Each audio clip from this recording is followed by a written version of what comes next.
In this video, you're going to learn 3 movements that are great for your shoulders as well as your posture. Please keep in mind that if you have any pain at any time, please stop the movement. For this one, you're going to need a band. We're going to do something called a pass-through. I have a continuous loop band. Any band will do, but I would suggest getting something that doesn't have a lot of resistance unless you know you're really flexible through the chest and the shoulders. So what I'm going to have you do is grab your band a little wider than shoulder distance apart, as you can see here. If this is too hard, you can always go wider. But what I want you to do is apply tension to the band. I want you to lock your shoulders. I want some tension. I want some muscle activation around that shoulder socket. So you're going to pull the band apart just a little bit. We're going to go up and around. And I've been doing these already today and for quite some time. I'm actually going to back off a little bit. That was a little too narrow. So up and around. I'm making sure to keep my posture tall. So you don't want to overarch your back. You don't want to lift your shoulders. So some common mistakes I see are on the return. A lot of people want to bend their arms and lift a shoulder. That means your arms are too narrow. We want to keep our arms straight, and you just want to swivel through the ball and socket joint. We're warming up the shoulders, increasing that synovial fluid there. So you want to keep your shoulders depressed and think of reaching behind you, squeezing your shoulder blades, opening the chest and shoulders, come down to the hips, and then up and around all the way back. So this circuit I'm showing you can be done probably 2 to 3 times through. I'd have you do 10 pass-throughs first. Then next we're going to do something called a wall slide. So I'm just going to use my door. Hopefully you can see me okay. You want your feet out in front of you. So I'm going to bend my knees, put my feet out in front of me. You want to make contact with the wall or door with your hips, your upper back, and your head. Then I'm going to pin my arms up in an L shape here with my elbows in my hands, the back of my hands against the door. I'm going to keep my chin in as if to make a double chin and keep my spine tall. So from here, all I want you to do is bring your elbows down, squeezing your back. So it's as if you're trying to touch your elbows to your rib cage and then just come back up to that starting position. So down and squeeze your back to that starting position. This is great for activating mid and lower traps. You'll immediately find that your posture is taller, your chest is open, and you're automatically bringing your posture upright. You don't want to necessarily focus on shoulders back and down and squeezing those muscles. We just want them to engage on their own without effort.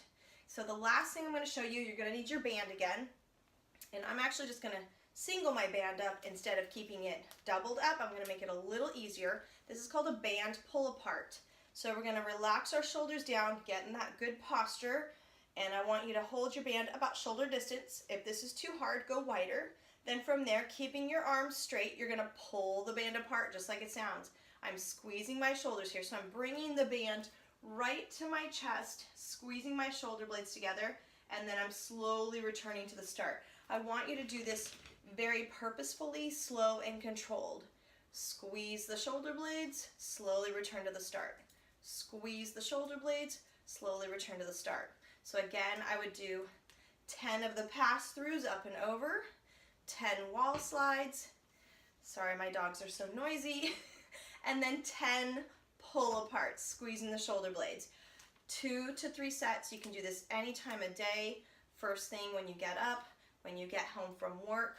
Never a bad time, but make these a daily, consistent habit, and your shoulders should stay nice and healthy, and your posture better, and breathing better as well. All right, thanks for watching. For this video, we're going to do some hip openers.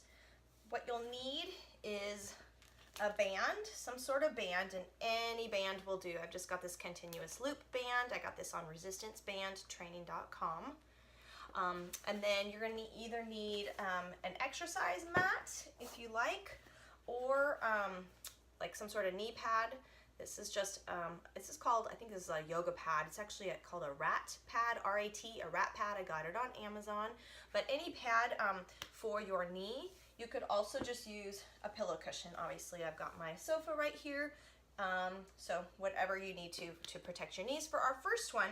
And if you ever have any pain during any of these, then immediately stop the movement, okay? Never work through pain. So for this one, this is called a half kneeling hip quad mobility drill. So what I'm gonna do, I'm gonna set my knee pad down and I'm going to elevate my back foot. I'm gonna use my sofa here, so I'm just gonna elevate my back foot. The closer your knee is to your sofa or whatever you're using, the deeper the stretch. So I'll show you what I mean, but I'm gonna just kind of put my knee pretty close. I've done this before, obviously. So I'm gonna put my other foot in front here. Now from here, and I'm gonna clearly cut my head off in the video, and that's okay. But from here, and I'll show you from the side, I'm gonna push back so that I've got 90 degrees in the front and my heel is almost touching my glute and I'm rolling my pelvis under. So we're getting a really deep stretch through the quadricep here. I'm gonna rock forward, keeping my glutes super tight so as to not arch my back, and keep my hips in neutral and feel that stretch through the hip flexor. So pushing back, I get a quad stretch, leaning in, shoulders down, always keeping good posture, and make sure you're breathing through this movement so that you can relax those muscles. So I do 10 on one side and 10 on the other side. And then another way you could do this, a more advanced version, would be to simply grab your back foot. You might need to hold on to something for balance, but keep one foot forward, then you would grab your back foot, tighten your glute, bring your heel to your butt, and you can also see what I was doing against the sofa. So pulling your heel in, I'm gonna lean in, keeping that heel in tight, keeping my glute tight, and then push back. So I could do the same movement here, and I tend to like that version and use that version a lot. Next, we're gonna work on the hamstrings, because when the hips are tight, all the muscles around the hips are tight. So we're gonna be working on all the muscles around the hips. So next is hamstrings. So grab your band, you're going to lay down on your back. Then from there, I'm going to put my band around the arch of my foot. Make sure that you have a secure band on your foot and that it doesn't roll forward and snap you, okay? So from here, I'm gonna lay down. I'm gonna make sure that my low back is still neutral. I don't want to round my lower back out. I actually want my tailbone down and I want some space here so that I'm in neutral. And then keep your other leg as straight as possible. I like to say keep that stiff, keep it planked out.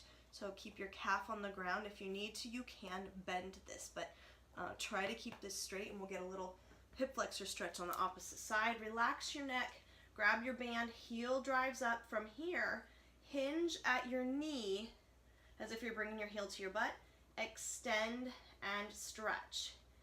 Inhale and exhale. So we're shortening the hamstring, getting a nice dynamic movement here, which is going to increase that flexibility. So again, make sure your tailbone is in the ground. We're not rounding our lower back. Shoulders are relaxed. Push that heel up. I do 10 on one side and then 10 on the other. The last thing we're going to do is we're going to activate our glutes so that we can get a nice stretch through our hip flexors. We're going to get out of our lower back, because a lot of times our glutes are weak, and so our hips are usually tilting in the wrong position. So from here, I'm going to space my feet about hip distance apart in front of my glutes. I'm going to put my feet flat on the floor, and I like to keep my arms open, my palms up, just to get a nice little, just another stretch through the chest and shoulders. Drive your shoulders down and back. Then from here, you're going to exhale up, posterior tilting. So it's as if I'm trying to bring my ribs up towards my rib cage. I'm going to exhale up, my tummy's in tight. Squeeze your glutes. I would have you hold this for 30 to 60 seconds. Squeezing your glutes as hard as you can, setting them in the right position. You should feel a little stretch through the lower back, because we're not shortening, right? Because we're rolling our pelvis up. And then we're bringing our tummy in tight too, pushing the air out, squeezing, stretching our hip flexors, right? That's what I would have you do there. And I hope you found this helpful. Thanks for watching. For this video, you're going to need a lacrosse ball and a foam roller. You can find these on Amazon or just about any sporting goods store. And I apologize for the lighting in here. The sunshine is coming in right now. So if you have any pain during any of these movements, of course you'll need to stop those movements immediately. But for the first one, what we're going to do is we're going to massage out our pecs, right? So these are great tools to use to massage the muscles, right? Self-massage, it's called self-myofascial release. This allows the muscles to move through their full range of motion. So for a lot of people who obviously sit at a desk all day, the pec muscles get tight, the internal rotators get really tight, and it doesn't allow you to pull those, open your shoulders, to pull your shoulders back to really get that good posture. So the first thing we're going to do is we're actually going to massage our pecs out, and this might sound really weird, but it's very much needed and it actually feels great. So I'm going to use my lacrosse ball and I'm literally just going to massage my pec muscles up here.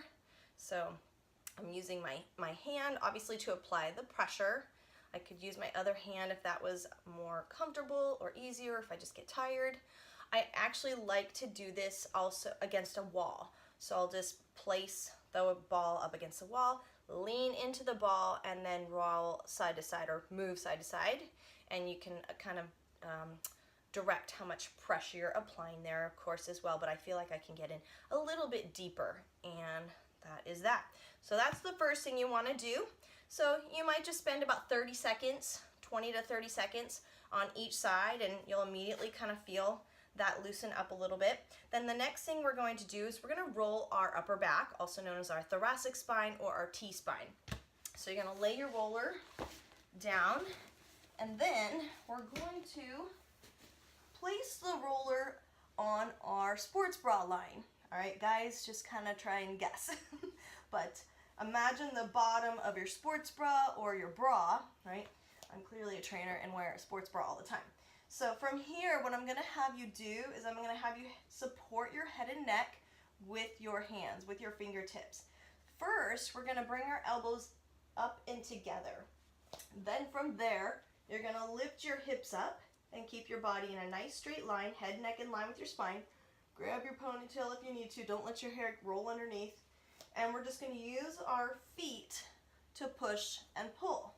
And I'm just staying around the shoulder blades. So and the reason I bring my shoulder blades together is pulling the shoulder blades apart and getting right in between to hit the rhomboids.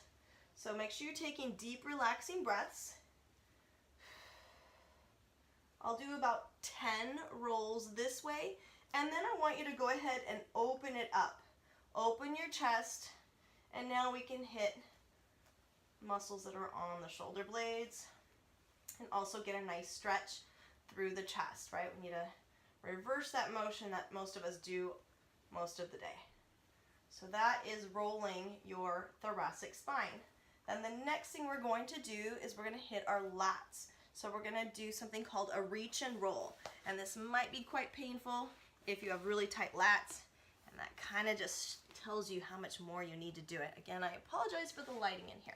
So what I'm going to do is I'm just going to place the roller at the bottom of my armpit on my side. So I'm just laying on my side. I'm going to take my arm that's down. I'm just going to lay it down. Now from here, I want as much pressure on the roller as I can possibly handle. So I really want to make sure I put all my weight on here, but you might find that you need to back off. You might need a roller that has less stiffness or firmness if this hurts too much. But most people can do this, I find. So from here, I want you to reach for your top hand, kind of rolling into the roller a little bit. And then I'm going to roll back. So reach and roll. I'm just going to roll back as if I'm kind of doing a little rowing movement here. You don't need to do anything fancy. We're just kind of using our arm to guide us. Reach and roll. So I'm going to reach up. Make sure you're breathing. And roll. Reach and roll. We're going to break up all that tightness there so that we can lengthen those muscles so they are not pulling on the shoulder joint. So you do 10 on one side and 10 on the other. I hope you found this helpful. Thanks for watching.